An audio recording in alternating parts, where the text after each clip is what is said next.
क्या करें, मन रिश्तों से कट्टर हो गया।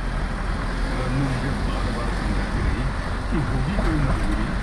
चाची जी ने कहा कि ऐसा ही होता है बेटी, मेरे साथ ही ऐसा हुआ था।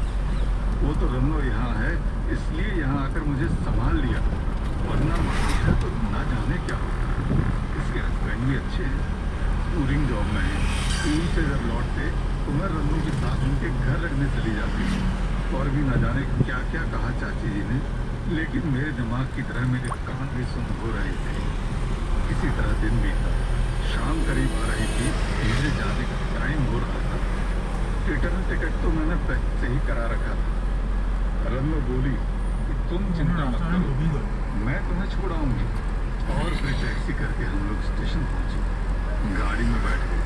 हर पल यही लग रहा था कि दादा आएंगे, अभी कहीं से प्रकट हो जाएंगे, मुझे उतार लेंगे। मैं भी मन बना चुकी थी कि अगर ऐसा हुआ तो मैं उतर ही जाऊंगी। 2 दिन बैंक से छुट्टी ले लूंगी, लेकिन ऐसा कुछ नहीं हुआ। गाड़ी हिलने लगी।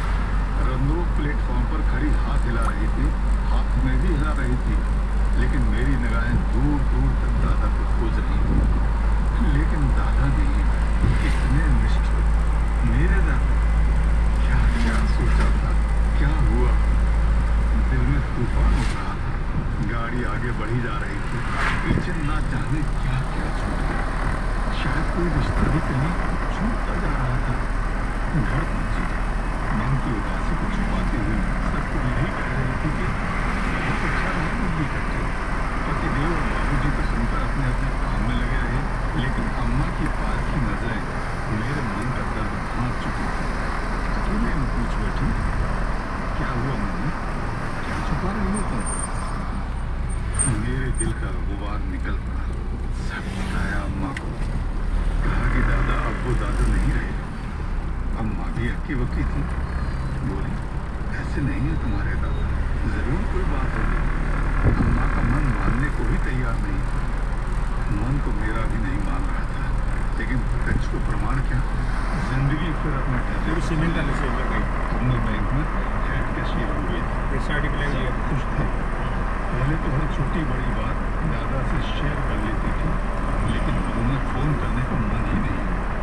उनका भी कोई फोन नहीं आया। मेरा मायका और ससुराल दोनों ललितपुर में ही थे।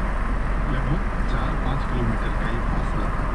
मौसम करवट ले रहा था। सावनी बयार के साथ ही रिमझिम फुहारों का भी आगमन हो गया था। कहीं कोई रेडियो बज रहा था जिस पर गीत चल रहा था, अब के बरस भेद